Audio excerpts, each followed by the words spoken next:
Hey, welcome everybody, and thank you for joining again on the second of our public sector webinars. Today's topic is the effects of COVID-19 on the collection of council tax and business rates, but with a particular view on the role of enforcement agents in that.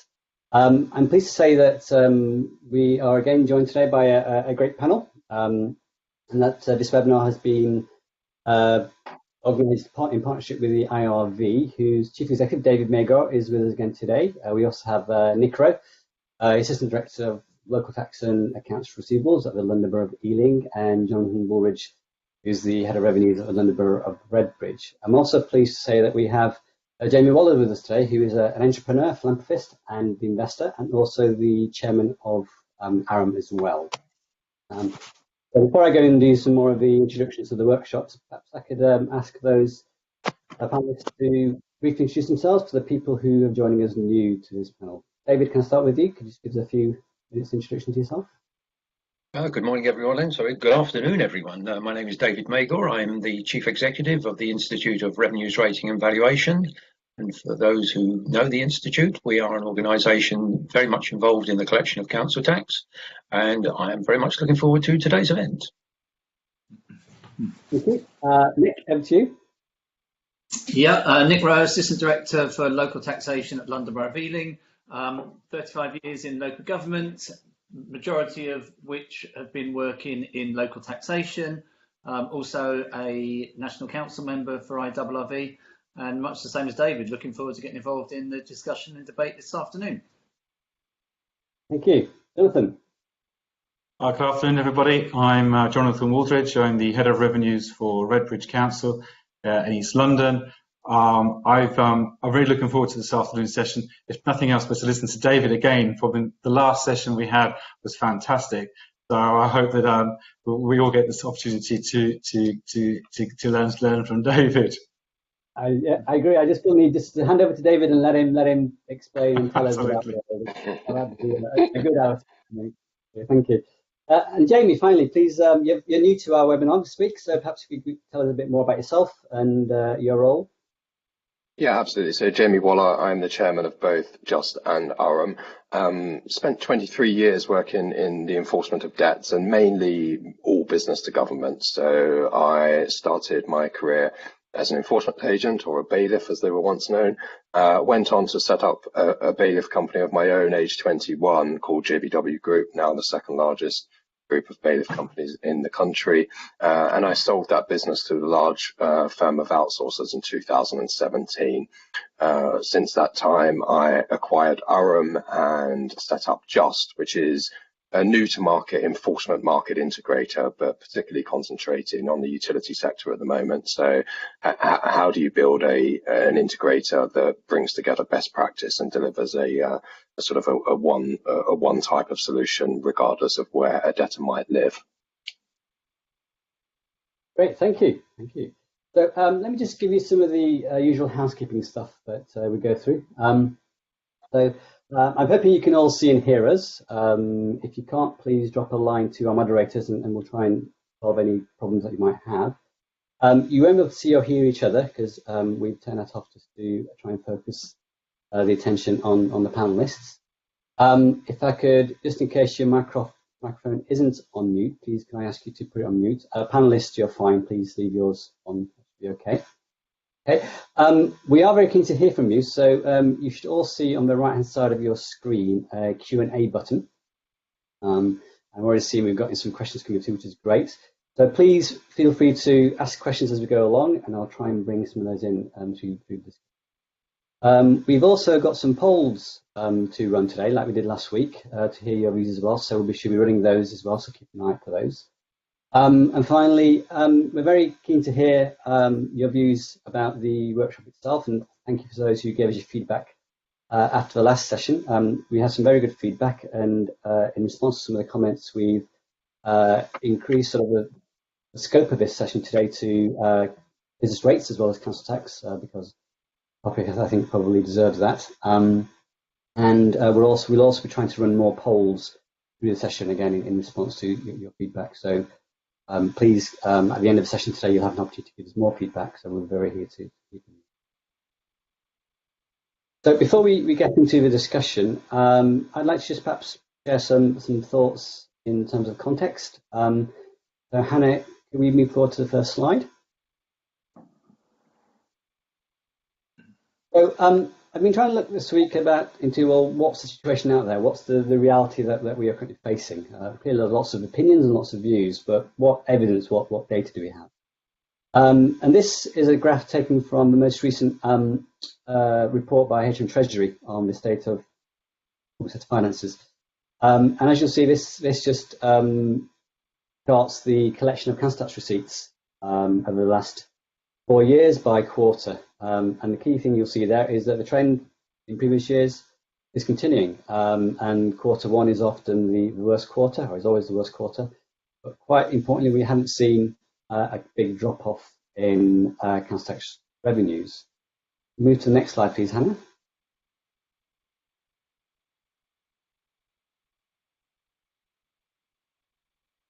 This is the same graph, but for business rates, and again, over the last 4 years by quarter.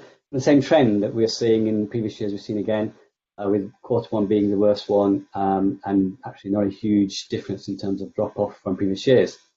Now, when you look at those, you think, well, where's the problem? It's the same as usual, until you start looking into the detail behind the graphs, as I did, and I found that actually these graphs are not actuals, they are projections. Projections that the Treasury have made, forecasts, based on the model that the OBR, the Office of Budget Responsibility, have put together, which chart the impact of COVID-19 going forward. When you then look into the detail of that particular model, it makes an assumption that any losses in revenues to local government will be made up by government. So in effect, they're saying, actually, the assumption is that there will be no loss of revenue. So interestingly, from central government, at least, is well, what's their understanding of a real picture? If certainly some of their modelling at the minute is perhaps not as sophisticated as we might hope in terms of the impact. So if we then look to, on the next slide, please, Hannah, to actually what is the sector saying? You've all been returning your monthly returns to central government, and the MHCLG, who keep changing their name every other year, which be quite substantially. I still remember the days when it was the ODPM, and God knows how many changes we've had since then.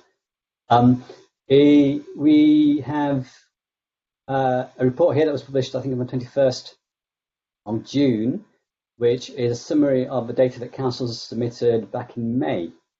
And just again, some headline numbers there. You, as a sector, are projecting by the end of this year a loss in council tax of almost 1.7 billion, and a loss of business rates of just over $1 billion. So quite significant numbers, but actually not as much as what you are thinking you will lose in sales fees and charges. So things like leisure charges and other fees and charges that you would normally charge for your services.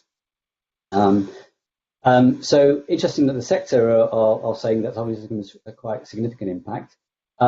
But more importantly, these numbers are over a month old. So some of the discussions that we've been hearing this month have been that actually these gaps are actually growing even more. So the scale of the challenge that we face is certainly much bigger than these numbers suggest. But I'm sure, as Jonathan will remind us later, these are just projections. We don't know what the situation will be at the end of the year. It may be better than this, it may be worse than this. So that's sort of the view from national and local government. And if we can move to the next slide, please.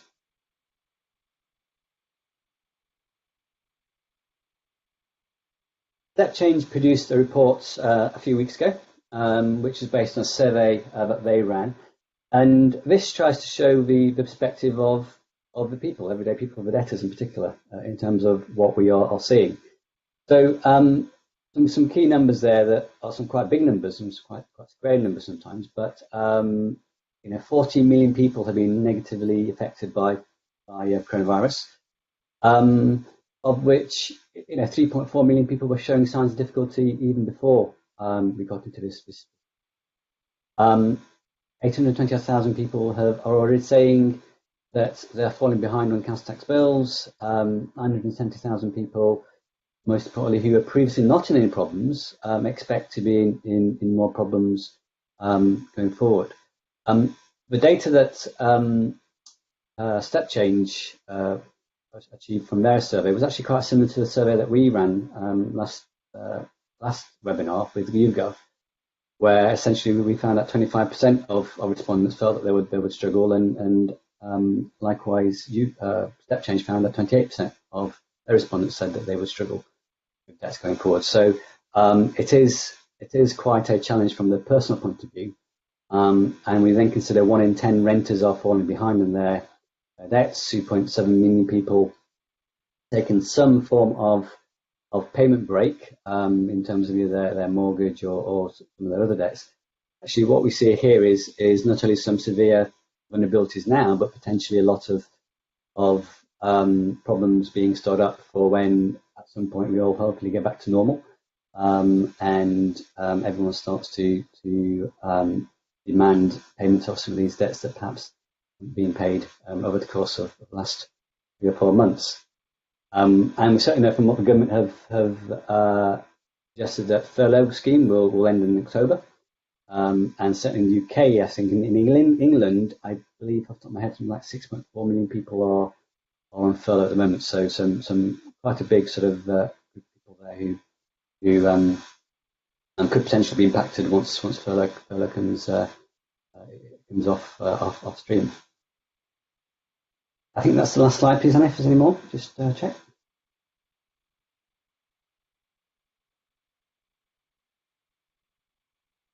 No, I think so. So I think that's certainly the view from national perspective, from the data that we can get. I think what would be really useful now is if perhaps we could hear what it's like on the ground.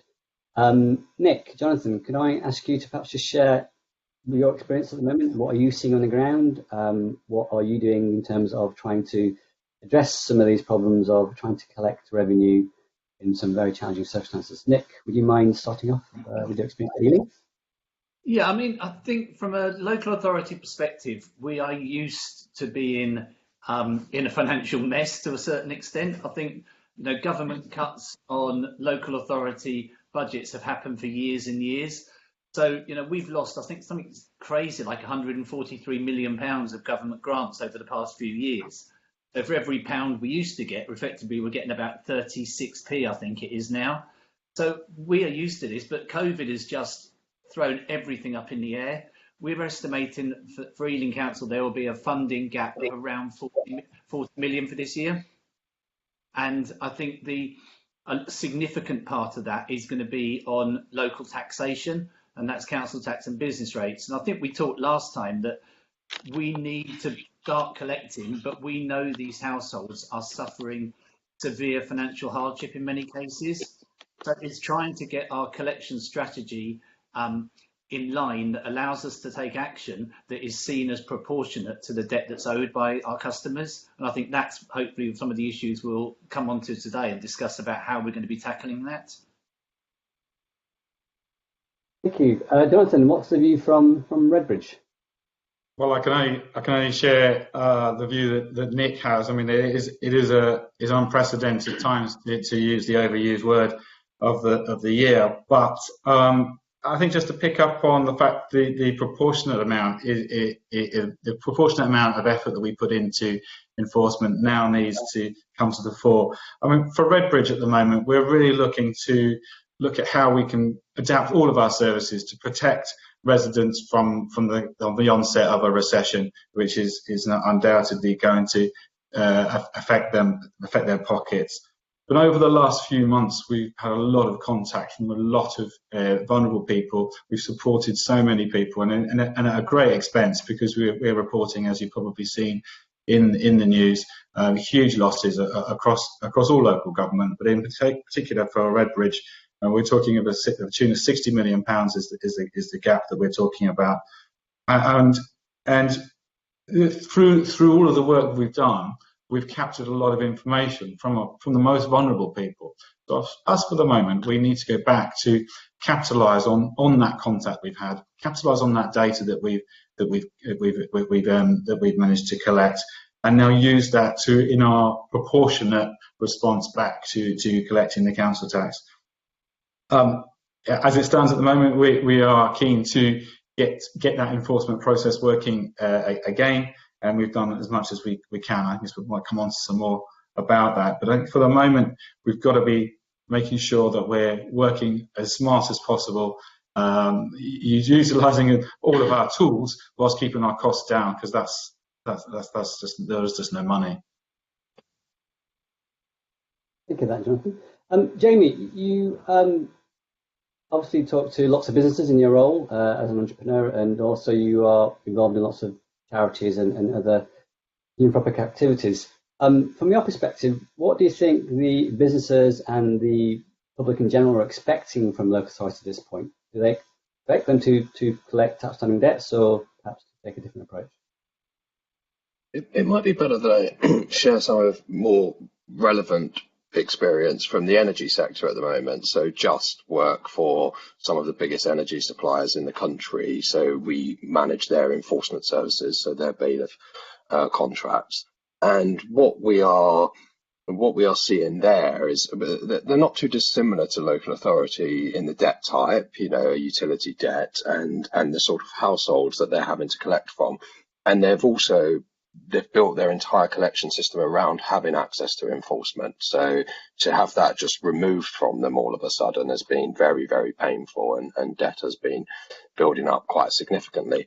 And they're also quite similar to local authorities because they are strapped for cash, actually, since price caps came in, and also the ability to switch.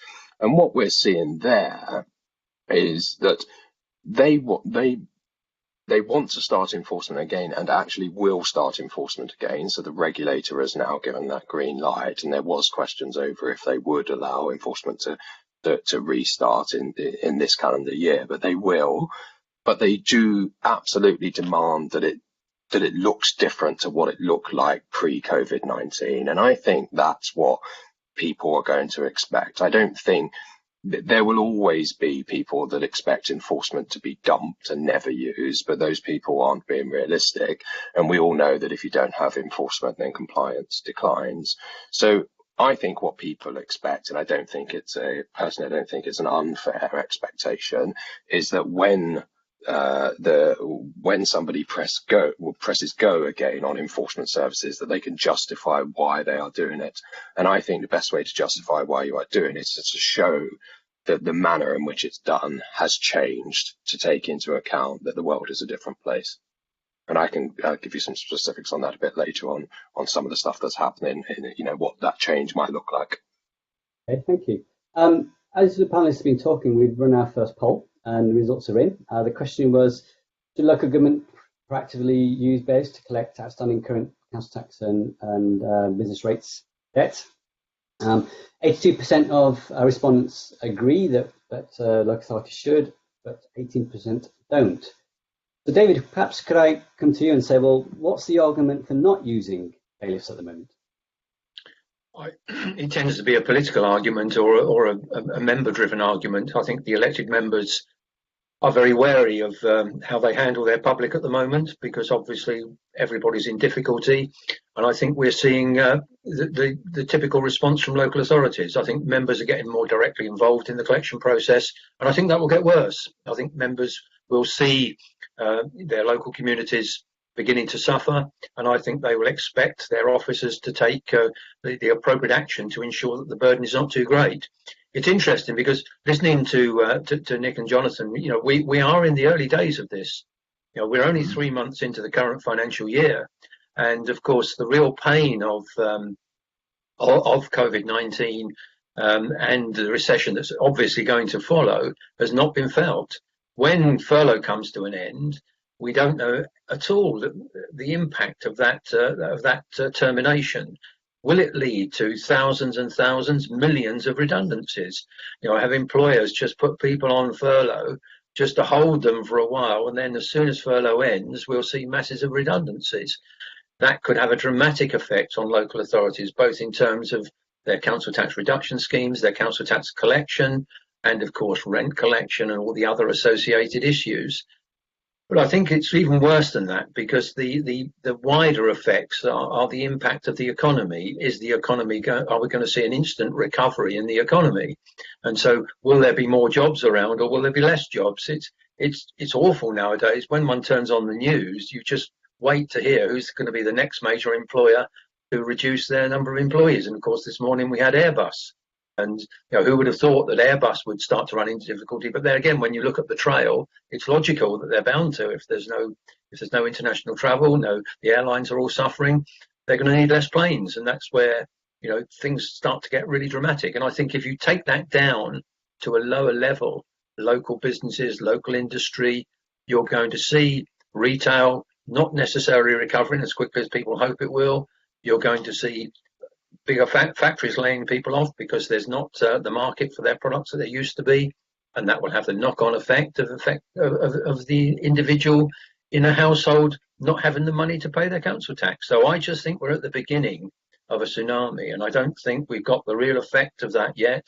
That's to come, and this is a problem that's going to be with us for another 3 or 4 years. This is not going to go away instantly, and I think local authorities are going to have to start thinking about their debt collection strategies and the extent to which they use enforcement agents, how they work with enforcement agents. It could be the opening for a brand new relationship with enforcement agents. There could be lots of opportunities to change the way that local authorities and enforcement agents work together. There are real opportunities to develop the single view of debt and how we deal with that. And remember, as all these things are happening, without wishing to add any more gloom to this statement, the government's introducing new legislation. We're going to see breathing space come in. That's going to take effect from May 2021. That's going to affect local authority recovery. We're going to see the Cabinet Office have just launched a debt fairness consultation. We're going to see the outcome of that. And of course, the third sector are very aggressive in terms of the way the council tax system works. So an awful lot on the agenda, I'm afraid. Yeah, quite so. Clearly, if obviously local authorities pursue enforcement, the age-old argument of fairness and equity, and as well as sort of the ethics of that coming, we saw from some of those stats that that change produced that obviously there are lots of people who are already in difficulty. As soon as we engage in enforcement agents, obviously we add to the burden of that debt by additional fees. Lots of enforcement agents talk now of ethical collections. In your view, does that change the way we should be approaching collections at all, or actually is it the same as before? David, sorry, up to David. Fine, okay. Well, I think ethical collection, it's about the relationship. It's about the client-contractor relationship. The client is the local authority. That's the primary client. Local authorities manage their council taxpayers and their residents, and they want to have a good, strong relationship with those people. The last thing they want to do is to get into a confrontational situation. So I think you're going to see the relationship between the enforcement agent and the local authority be modified. And I think that modification can take lots of different forms. I'm looking at perhaps at the bigger picture. To me, the enforcement process starts with the first reminder notice, and it ends, tragically in some cases to committal to prison, but generally it ends with aggressive action if the debt's not paid.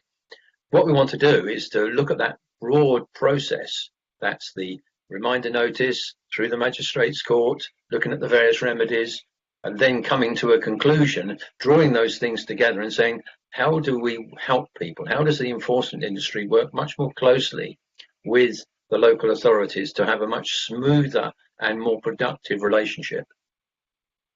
Thank you. While you've been talking, we've run our second poll on the engagement of elected members in the use of bailiffs, and I can report that's roughly 50-50, 52-48, some very famous numbers.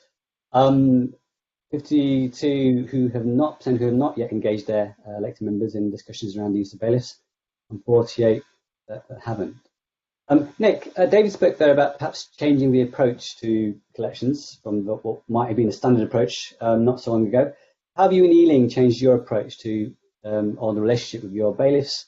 And what are you doing perhaps just to try and ease the pressures on house taxpayers who are already perhaps struggling a bit more than they would normally do? Yeah, sorry. I mean, I think the first thing I would just add is that in terms of ethical collections, I think hopefully everyone on the call would agree that their enforcement agents act in an ethical manner. And I think the term ethical enforcement came around from one particular company, but I think we all take an ethical approach to our collection strategies. And a lot of that is around identifying the customer, finding out more about the customer, doing things like propensity to pay. I think on the last call, David talked a lot about can't pays and won't pays. And that's going to really, really increase significantly for the people who genuinely can't afford to pay to those who can afford to pay but are choosing not to. And they're the ones we have to take action against. And I think most authorities now are reviewing collection strategies to use data we hold internally, use of external data to find out more about the customer, to find out about the ability to pay. And if people have the ability to pay, then they've got a duty and a legal obligation to pay us. If they can't pay, then we need to work with those customers to find mutually agreeable arrangements where they can pay over time. There's no point of us adding court costs, enforcement fees to someone who is already suffering severe financial hardship. It's not going to help anyone in the long run. So we need to take that sort of approach. And I think most authorities have tailored recovery strategies since the introduction of COVID. You know, we haven't been able to do our bulk liability order runs, and we don't know when they're coming back. So suddenly authorities are reviewing reminder letters they're sending to actually change the wording to get customers to engage with us. And that engagement is proving vital. And it's only through that we're actually getting the revenue collections we're getting at the moment.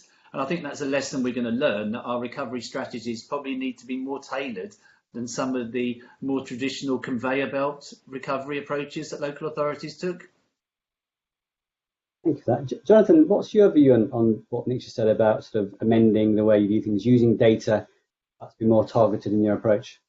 Absolutely. I mean, we've tried at Redbridge this year to segment our data into those defaulters from previous years that we know are going to end up going down this route.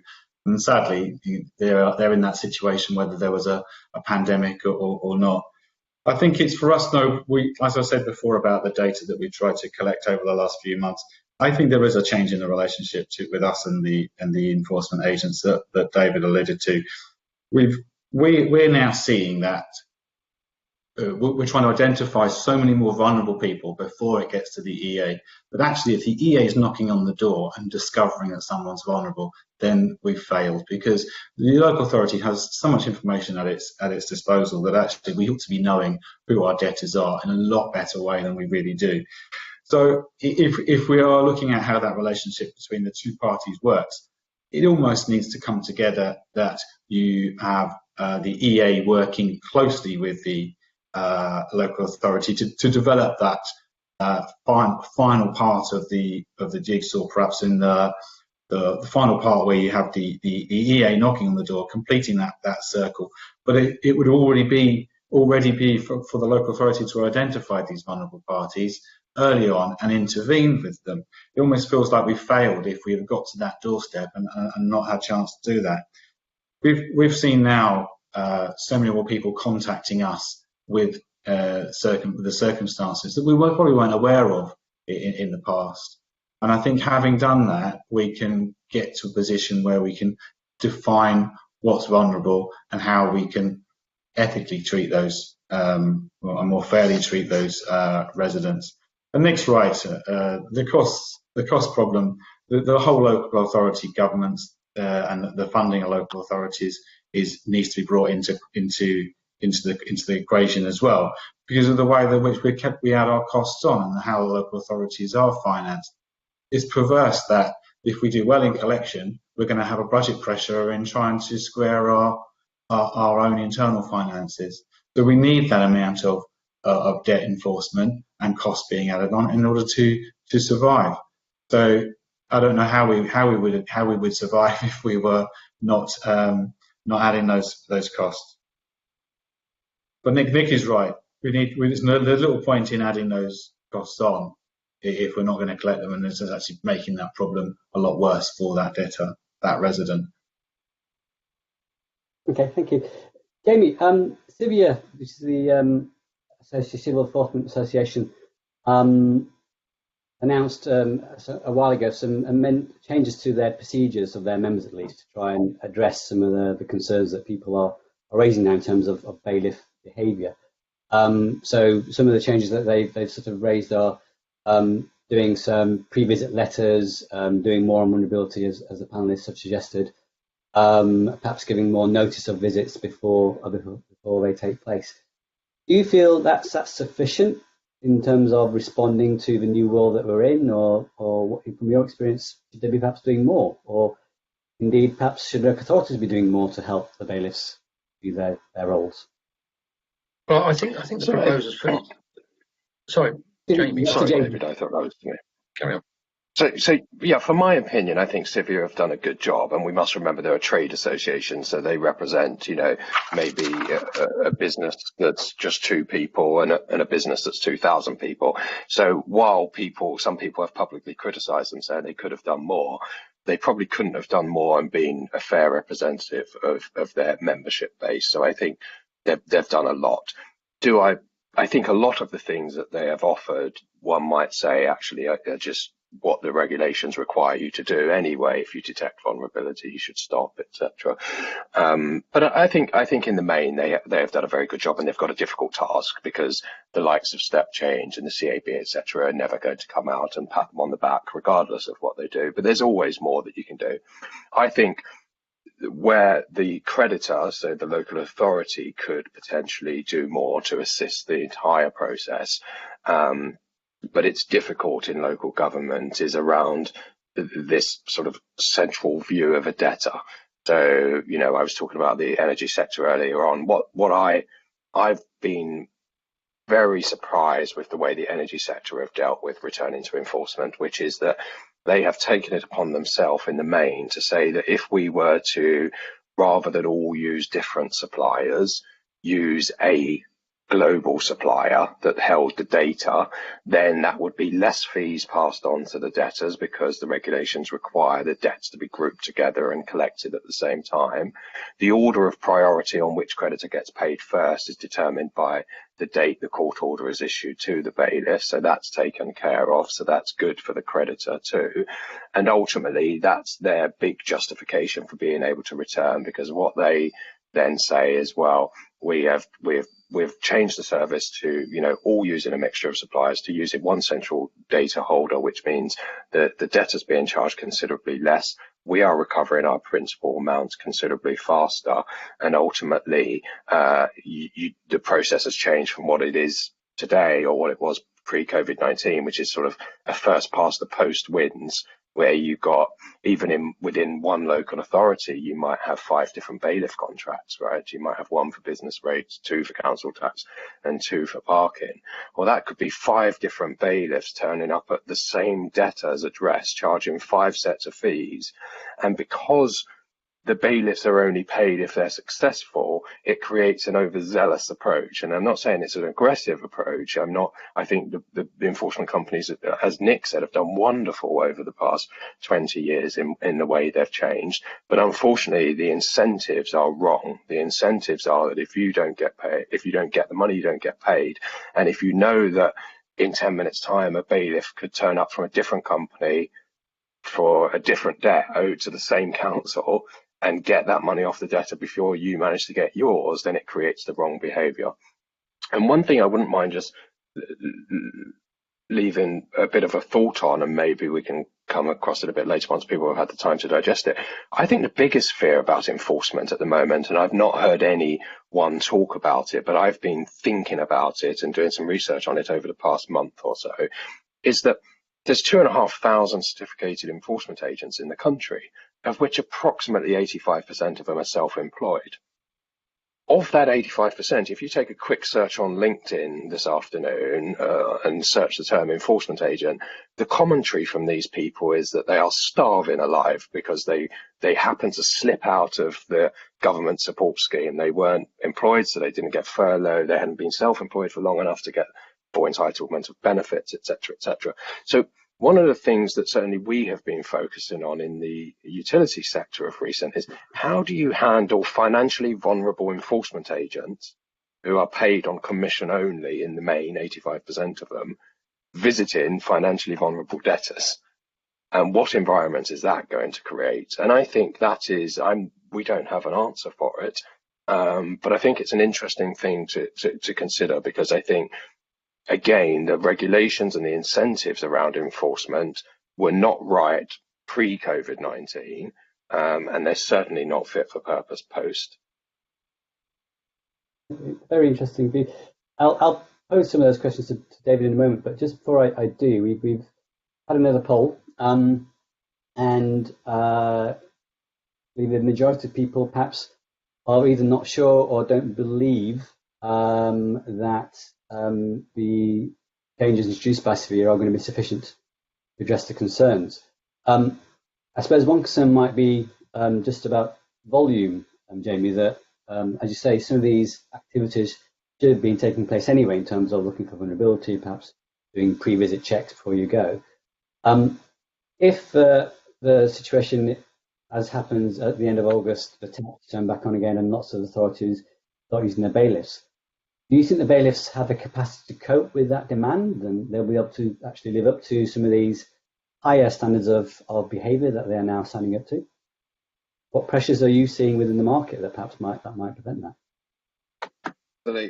They certainly won't be able to deal with the demand, because the industry has never been able to deal with the demand. I mean, each year more things are decriminalised. You know, you have a toll bridge open up that floods the industry with another 10% of workload.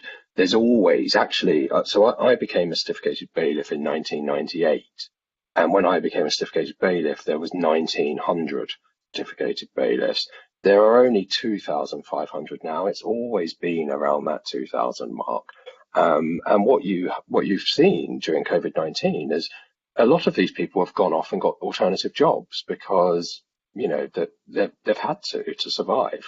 So I think that 2,500 might now be, I don't know, 2,000. It might be 1,000. We really don't know. And unfortunately, you'll never know, because when you change job, you don't sort of hang up your license. You just wait for it to expire, which could take up to 2 years.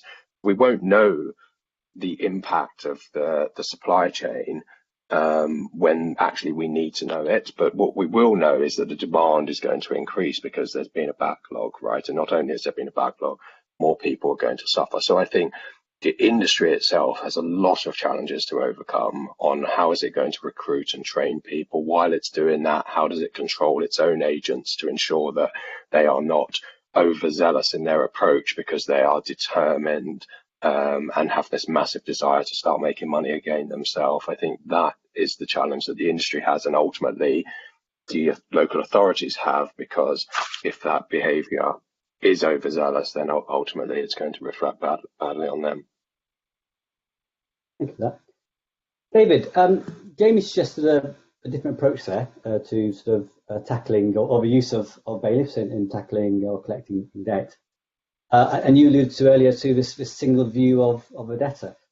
What's really holding local authorities back from taking those types of single view, coordinated approaches to collecting debts across multiple services or debt streams? I suspect it's the pressure of work. I think what you're finding currently is that local authority revenue sections are under immense pressure. The pressure has been caused by government. They've placed lots of duties and responsibilities on the shoulders of local government, particularly in relation to the grant system. And those two grants have virtually brought revenue sections to a standstill. So that's been, the immediate effect. When that's all settled down, and of course the impact of the grants will disappear very shortly, hopefully, local authorities can then turn their attention to perhaps using data more effectively and using their own data more effectively. The single view of a debt has got to be the single view of the debt across the whole process, whether it be local authority debt or other debt. That's difficult to achieve, but the starting point should be for local authorities to segment their caseload, to differentiate between can't payers and won't payers, make sure that they understand exactly who their council taxpayers are, because there are lots of council taxpayers who are not going to be affected. Their direct debits will be quite normal. Older people are still getting full council tax reduction. So all of those people shouldn't be impacted by what's happening with COVID-19, but you should concentrate on this growing group of working age people who are in difficulty, and then really look at them in some detail. I always believe that when you start to talk to someone who's in debt, the first thing you need to be satisfied with is the security of the family. Have they got a secure home? Is that home properly funded? Are they up to date with their rent? Are they up to date with their mortgage? Are they got no commitments at all of that nature? Once you've achieved that, and you know they've got that secure position, you can then start to look at the wider debt picture. If you don't deal with that security around housing first, you're in danger of creating more problems, because if you force a family as a result of aggressive council tax collection or wider debt collection into a homelessness situation, all you're doing is raising a general fund debt in another portion of the local authority, because the cost of homelessness, particularly if there are children in that family, will fall on the shoulders of the local authority. So that's a massive false economy, to actually ignore that the housing factor. So that's the first part of my holistic look at the debtor. Once you're satisfied, then you should then start to look at big data and gather data together. And I think this is the role of the enforcement agent. I think this is where local authorities and enforcement agents could come much closer together and look at this work around, the picture of the debtor, looking at the wider issues and actually helping the debtor out of these problems. I've looked a couple of times at this project, this Reimagine Debt project, and the use of technology and the use of a particular dashboard that appears to help identify people's rights to various assistance. The interesting thing is that you don't really need a piece of software. It's nice to have a piece of software, but there are plenty of people in the local authority that can actually address that issue. You've got benefits staff working on council tax reduction and housing benefit who are incredibly expert in these matters. And you just have to look at the wider issues and make the best use of all the data you have in the local authority to segment your debtor and then take the appropriate action. And I think that's the area where the enforcement agent and the local authority can come closer together. It's interesting. It's interesting listening to Jonathan making the comment about costs and the effect of the costs on the administration. That's another major issue. I think over the years, local authorities have looked at the costs they raise in the magistrates' court, for example. This is before we get to the enforcement process. And those costs have become almost like a budget supplement, and they're not really truly reflected. We've had a little bit of, rumbles in the courts around that issue, and it was an issue a couple of years ago. And I think there's something to be looked at there. There could be a smarter and smoother process in the magistrates' court to get you to liability order stage. And then it's much easier to actually look at the holistic situation because you'll have various remedies available to you. But what we shouldn't be doing is adding, as both Nick and Jonathan have said, to the burden on the debtor by adding unnecessary costs. And a lot of those costs fall at the first, tend to surface at the first stage. So it's a holistic picture, the enforcement agent working closely with the local authority and sharing expertise. The majority of enforcement companies now have got super software looking at these situations. They use it very effectively. And I would just say, if I could, David, is that I think what the central government have achieved through their debt market integration approach, that we all know isn't perfect, but it has some value. If you could achieve that in local government, but for enforcement, so it's not you're not giving up the power and hand it over to Cabinet Office, but at JBW, we were dealing with around 200,000 judgment debts a year. 64% of debtors were repeat offenders, so we had more than one debt for them on the system. So, few parking fines or parking and council tax, etc. So immediately, if you were to get all local authorities to go through an integrator, you would reduce the fees passed on to debtors by over 50%. And that would be taking £200 million out of the private sector and putting it straight into local government. Because if it doesn't go to the enforcement agent for charging more fees, it will go to pay off the principal amount quicker. And I think that's certainly where I have my head at the moment, is how do you make that happen? If we can reduce the impact on the debtor by 200 million across the industry, that in turn means that the principal amount gets it back in the coffers of the local authority much quicker and more efficiently. then that must be a good thing. And I think with those sort of numbers, it's something that should have some energy and could be achieved. Jamie. Nick, as notwithstanding, the additional challenges that you've had with the new grant schemes and everything else being rolled out fairly quickly, ideas around a single view, a common view of debtors, and sort of taking a much more holistic approach to all these sort of perspectives that local authorities should take around vulnerability, problems, families, etc. So these ideas aren't necessarily new.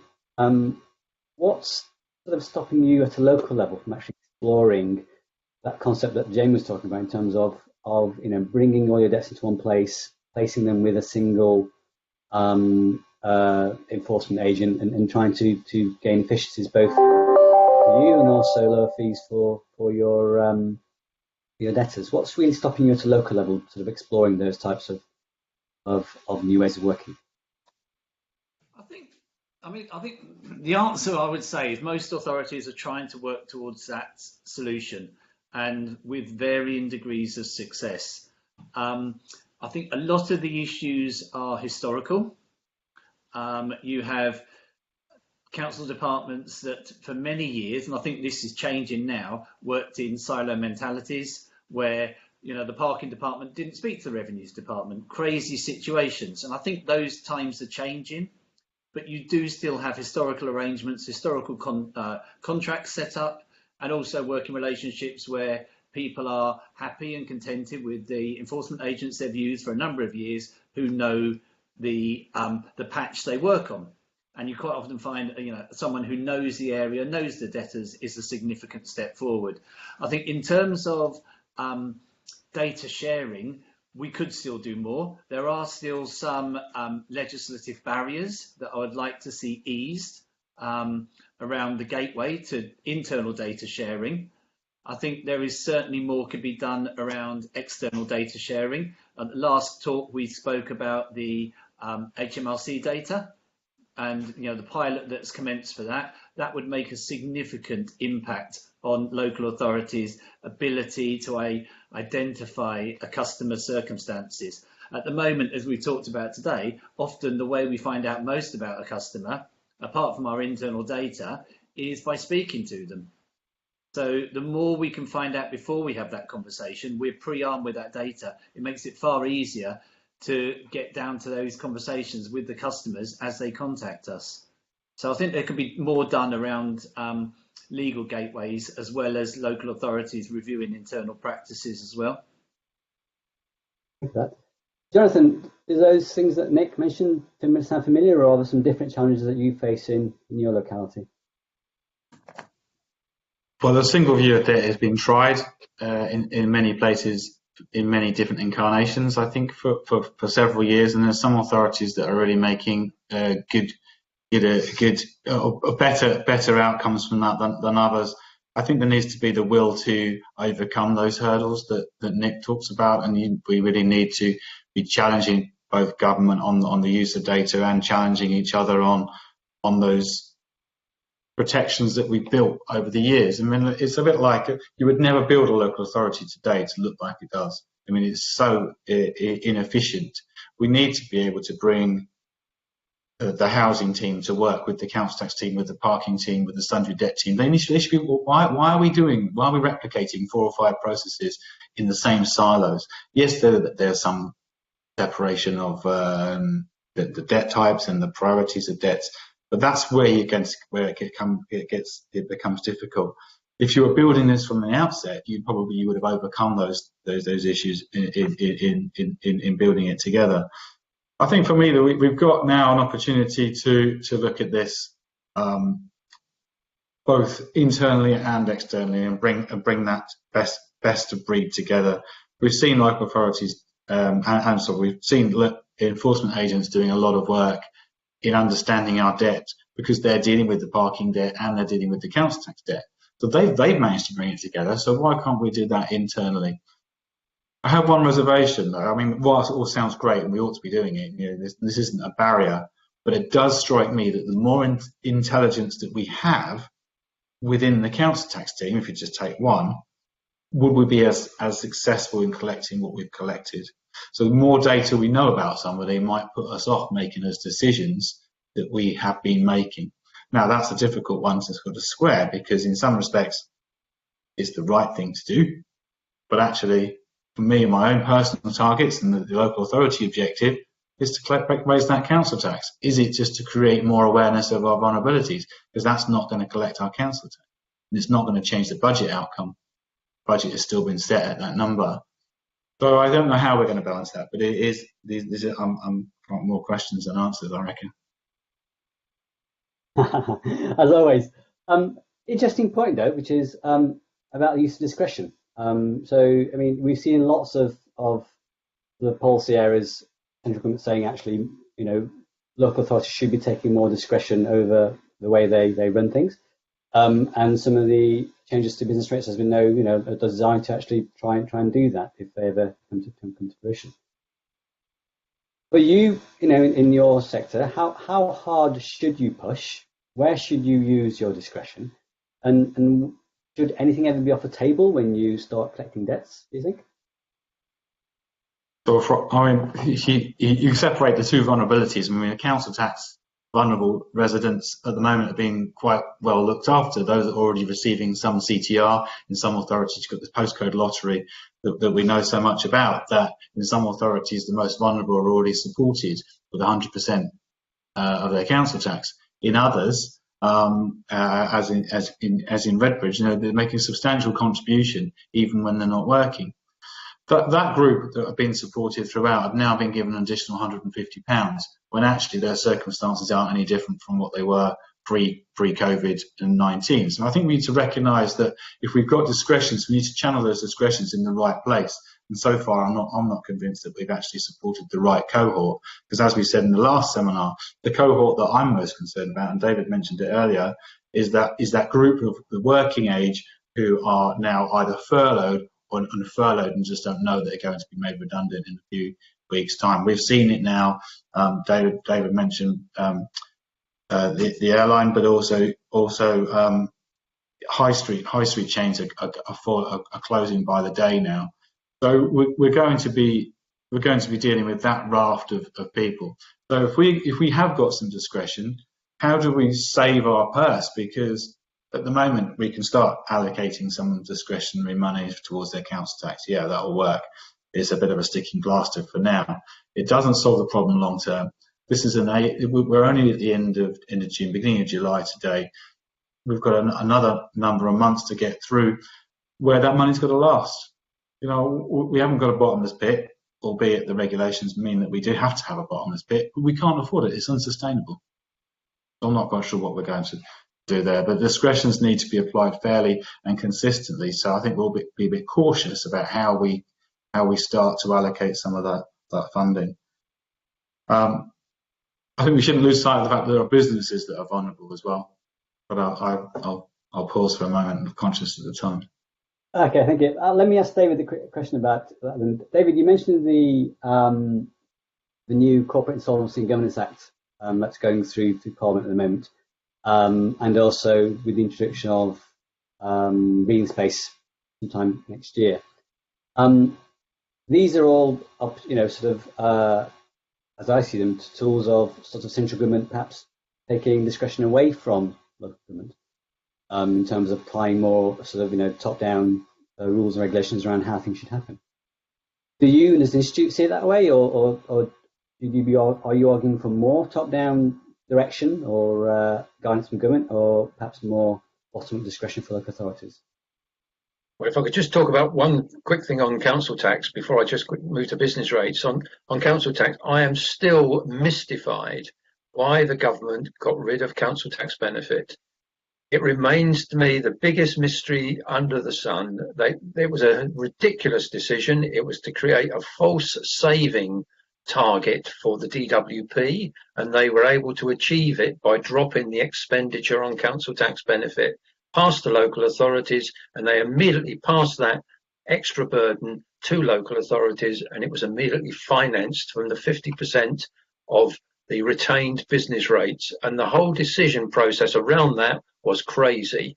And if the government wanted to do something today to help, go back to a national council tax benefit scheme with 100% benefit at the measurement of need and the measurement of resources matching. That's where they should be, and that's such a simple decision to make.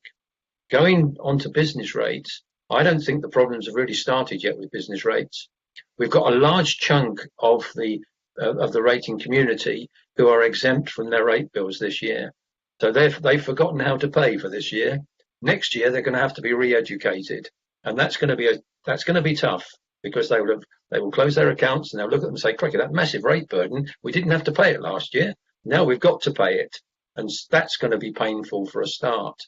But the real impact is the ability of businesses to actually pay their rates. Their profits are going to be down. They're going to be under immense pressure. And it's not just the retail sector, it's the whole picture. And I just worry about where we're going to be by the end of this year, where we won't feel the full impact, but we'll start to feel it. And then through next year, when this massive group of ratepayers who haven't paid anything for a year suddenly have got to pay, and when you're seeing the real pressure on other businesses to meet their rate bill. The Corporate Insolvency and Governance Act is quite interesting, because the creation of moratoriums and the various other devices that are in there are going to slow down the recovery process. They're giving, quite rightly, companies in real difficulty the opportunity to actually pause their difficulties to try and reorganize their business. So these things are great to have, but they're going to put immense pressure on local authorities. And it's interesting about the gap. David, if I could just interrupt you for a moment. I'm conscious of the time, and we have a businessman on the panel, Jamie. What's your impression of a current situation around business rates, and what support do you think businesses are expecting from either local authorities or central government now that we're getting to this period? So I agree with David. I think I certainly, again, going back to the utility sector, the ones that are supplying business premises, we are having serious conversations with them on if they're ever going to recover their money, to be honest with you, because what we are seeing, the landlords are making really sensible decisions about how they enforce rent arrears, and they've already made those decisions because their businesses rely upon it. And what they are in the main, so IAG, who own Regis offices, WeWork, and some of the biggest landlords in the world, we are working with some of them at the moment on how you go into a business that hasn't paid its rent, take control of its assets, but then do not throw it out of the premises, but put it on a suitable payment plan over an extended period of time to get them back up to speed. And that extended period of time might be 2-3 years.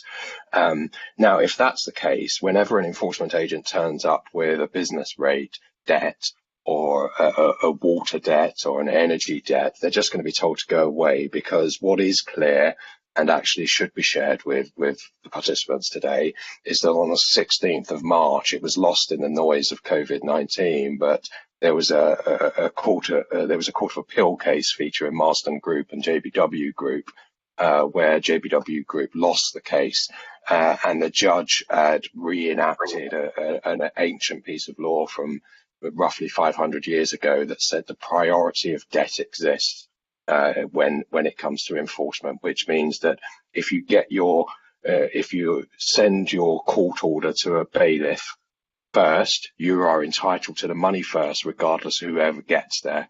So to put that in practical terms, if Nick had a judgment for a debtor, be it a person or a business, and sent me the case, and then Jonathan got a judgment 2 weeks later and sent Marston the case, or let's use David for an example, sent David the case.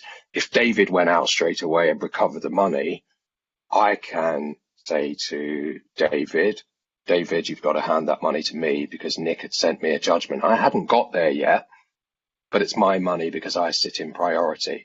And I think that case law that was handed down on the 16th of March, which everybody is being pretty silent about because the impact is fairly huge, could be the biggest change in the enforcement sector, even bigger than the 2014 regulations. And actually, I personally think if you take that, which is called the order of priority judgment, and do it well, it could be also the best thing that's happened for the enforcement agent.